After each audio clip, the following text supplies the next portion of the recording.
Hi everybody, it's Tim here again at RPM Technik, and in another of our Meet the Team features, I've collared Ollie. Ollie was actually the founder of RPM Technik, and it's great to get a chance to have a chat with you, Ollie. Your background is technical, it's all Porsche. Tell us where it all started. So I went on work experience to a Porsche specialist when I was 15, and then when I left school went back when I was 16 and started an apprenticeship. Was it always what you wanted to do, work on cars, or? No, I was always into cars, but I wanted to... You wanted to be a racing driver, didn't you, mate? Yeah, of course I did. Who doesn't? Who doesn't? Sorry about that. I got to the job centre before you. All the good gigs were gone, so I had to go fixing them. Yeah. So started in '93 doing general maintenance. Yeah. 99 I left and went to do restoration on early Porsches, and then I took a year off, went travelling, as you do, because I couldn't get a racing gig. And then I came back, and in 2001 I set up RPM in a one-car lock-up down the road. And that was to do servicing?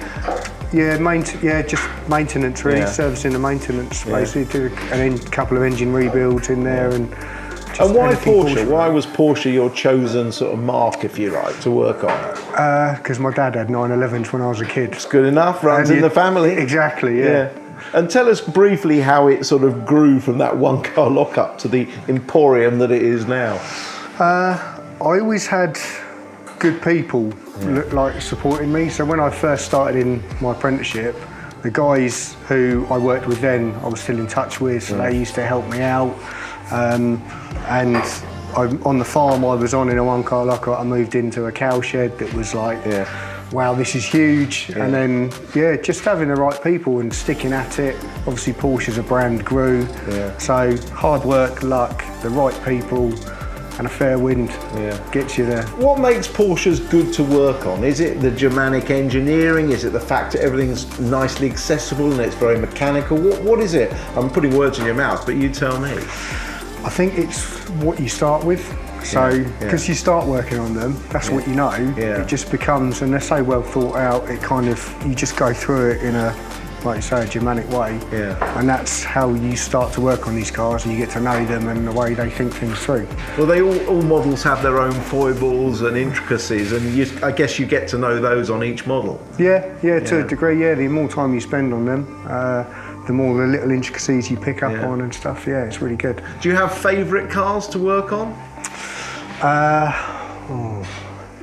No, I like the learning, the challenges of the different stuff, but I also like doing some of the older stuff that you're more familiar with, you know. It's all good. I'm working with the guys, you know, because they've all got such depth of experience. Like I'll come down, I'm always learning from them, and you know, we're sharing ideas, and it's a real team environment here, so we really pull together to make sure it happens as it should. Well, I love it that whenever I come here, whenever I come in the workshop, there's always a complete variety of cars, from a virtually new GT3 RS through to an old 993. It could be anything, couldn't it? Yeah, definitely. If it's got a Porsche badge on it, water-cooled, air-cooled, front engine, rear engine, mid-engine, we don't mind. Well, I find you here in the engine shop, which is really your domain, isn't it? Because you do love engines, don't you? You love an engine. Who doesn't love an engine? So let's have a little walk through and see what's on the bench and what work's going on. Perhaps you can talk us through. So we got Danny here is stripping this. It's a 964, 3.6. Looks like it's quite an old, done some miles, this one. It's done a few, so it's, in fact, this was actually rebuilt not that long ago, so it hasn't done that many miles. Oh, okay. The cylinder losses were good on it, but the car's having a full restoration. Right. So it's having all the paint, interior, it's away at the body shop at the moment, so part of this is we're literally dressing the engine here. So it's going to be cosmetic as much as mechanical? It's purely cosmetic. So it's having a major service, it'll have plugs, tappets, all of that, but we're just repowder coating everything, covers, all the yellow and zinc. So when you've got your fully restored car, the engine doesn't let it down. Exactly. Very nice. I mean, are there modern components you can use, be they gaskets, newer pistons and everything else? I mean, we know oils have come on immensely over the years that make the engines actually better.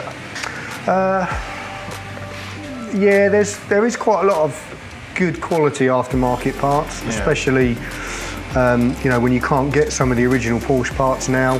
They're just not available, so you do have to source things aftermarket. Not so much on these because they're still quite a modern. There's a lot of them out there, but there's also a lot of great upgrades you can do to these as well. There's a lot of good manufacturers make bigger valves, different cams, barrels and piston sets.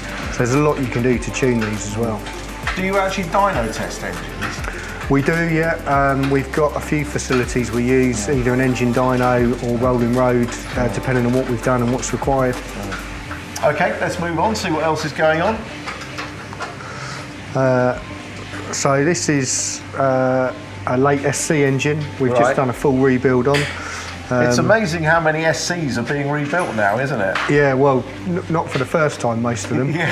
So, this one had, this came in with a bit of a bad oil leak. The engine itself, we didn't think it, initial appearance didn't seem too bad, but when we got it apart, it looked like it had been stored possibly underwater at some point. Really? There's quite a lot of corrosion on valves, and I mean, you can see the corrosion on the top of this breather part here. Yeah. I mean, that's bad. Part that's no longer available, but it's still, the integrity of the part's still good. It's only a breather, so we've cleaned it all up and put it back together. So Dave's just putting the finishing touches to it now. It looks superb. Looks really good. Okay, well, we've got something special under the covers here. So this is a 3.3 turbo. Right. Is that a standard turbo, or is that a bigger one? That's a bigger one. I thought it was. I saw that poking out the front. Well, that's not a standard turbo. No, this is a hybrid turbo.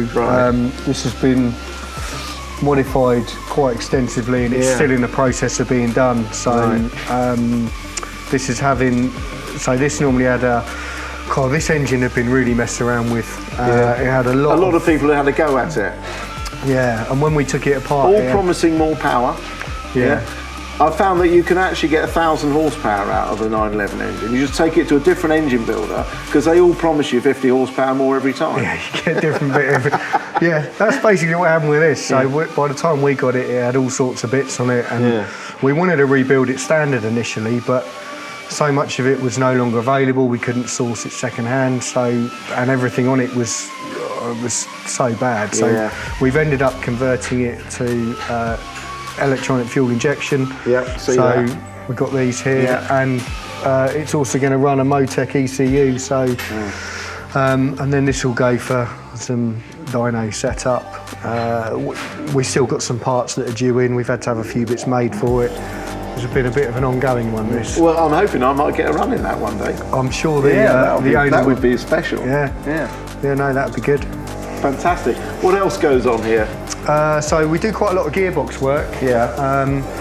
We've got, this is a 3.2 Carrera G50 model. It's having a low ratio crown wheel and pinion in it. Okay, we've done a video on crown wheel pinions for low ratio for the GT4s and GT models. It's a really good way to get more power, or the feeling of more power from. Well, it's more acceleration in every gear. The power's the same, but you're getting through the ratios quicker, so your acceleration is quicker. Most cars are geared for a top speed they can't possibly attain with the revs available. Exactly. So you know from setting them up for racing, the gear ratios can make all the difference. So if you apply that to a road car and you've got a 3.2 Carrera that's going to top out at 135, well, it's still licensed losing speed anyway, isn't it? But you can have a lot more fun through the gears where you can drive safely and within the law. Interesting. Ollie, it's fascinating talking to you as always. Cheers, Tim. When I get down to your weight, I'll challenge you to another kart race.